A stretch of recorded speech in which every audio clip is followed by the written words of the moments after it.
Mis queridos amigos, en Colombia hay una tragedia que no para, que es la tragedia del narcotráfico. Y el narcotráfico tiene que ser derrotado. Delenda es Cartago, gritaba Escipión en Roma. Aquí tenemos que gritar que el narcotráfico tiene que ser derrotado o Colombia sencillamente será un país viable. Y no está siendo un país viable porque el narcotráfico está dueño del panorama, ya con las sentencias además del Consejo de Estado que autorizan de hecho la dosis mínima, porque solamente se puede incautar de una cantidad de droga a la policía cuando demuestre que el que la aporta no tiene la intención de comercializarla, sino la intención de consumirla.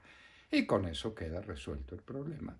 Y cada uno puede tener la dosis mínima que le dé la gana, porque además nadie ha dicho qué es una dosis mínima ni para cuánto tiempo. Si eso es así por el lado de la producción, tenemos la realidad dolorosa y tristísima de que los campos no pueden ser fumigados porque a la Corte Constitucional le dio la gana que no se fumigara y salen todos los días sentencias de los tribunales diciendo que no hay que fumigar con glifosato porque es muy peligroso. La quema de bosques, esa no es peligrosa. La producción de cocaína no es peligrosa. La venta de la cocaína no es peligroso. Que tengamos centenares de bandidos mexicanos en Colombia no es peligroso. Que los que llaman las guerrillas, que no son otra cosa que narcotraficantes armados y bien armados, eso no es peligroso para el país. Lo peligroso es el glifosato. Bueno, vaya usted pues. Y mientras todo esto ocurre, cada vez los ataques contra la fuerza pública de parte de estos bandidos son ataques más eficientes y más dolorosos para la República. Hacíamos la cuenta a finales de la semana pasada que en 2 meses han sido asesinados 31 hombres del ejército de Colombia. Y no solamente eso, sino que se nos olvida, porque son episodios para el olvido, que todo un pelotón de soldados fue reducido por unos bandidos cocaleros y que tuvo que ir a rescatarlos el defensor del pueblo. Este es el único país donde se roban los soldados, que no son capaces de defenderse, que no tienen ninguna capacidad de respuesta y que no gritaron seguramente, ¿cómo es? ¡Ajuya! Entonces no gritaron así y los secuestraron, se los robaron a todo un pelotón de soldados debidamente entrenados, porque al parecer no, eran soldados profesionales. Y ahora viene el tema del helicóptero que algunos siguen llamando accidente. Eso no es un accidente. Cuando a un helicóptero lo derriban, lo que hay es un derribamiento de una nave de guerra. ¿Por qué no nos dicen la verdad? El señor general Navarro y el señor general Zapateiro, ¿por qué no le dicen la verdad al país? Es una manera de escamotear la verdad para montar una farsa. ¿Cuál es la farsa? Primero el silencio, el silencio. El capitán de la aeronave no ha podido decir por qué se cayó el helicóptero. Si alguien lo sabe es él. ¿Y por qué no se lo ha dicho a los colombianos? Porque sus jefes se lo prohíben. Este es un país donde la verdad más amarga y más dura está prohibida.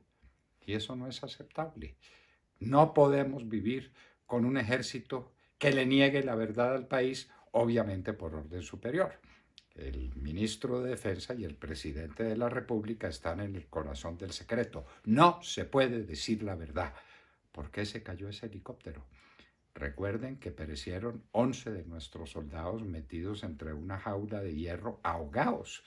Esto es una cosa tremenda, espantable, pero no se puede decir la verdad. Cuidado, pasan y pasan los días y el comandante de la nave, que sabe demasiado bien por qué se le cayó el helicóptero, sigue guardando silencio por orden del general Zapateiro y del general Navarro. ¿Pero qué es lo que está pasando en Colombia? ¿Se acabó la opinión crítica?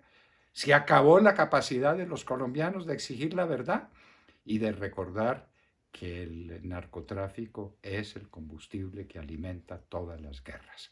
Y esta la estamos perdiendo.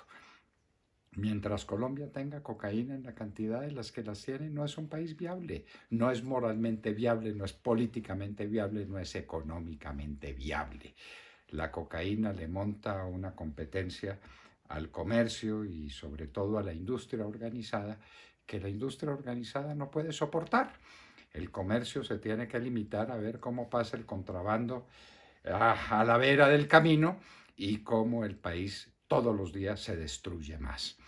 Estamos justamente muy golpeados por el COVID-19, muy angustiados por esta pandemia, pero hay una peor, mucho peor, porque es mucho más larga, porque es mucho más incisiva, porque es mucho más violenta, que es la pandemia de la cocaína.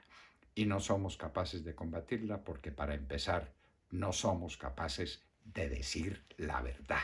Señor ministro de Defensa, usted no le puede seguir negando la verdad al pueblo colombiano. Señor presidente Duque, la verdad por encima de todo. ¿Por qué se cayó ese helicóptero?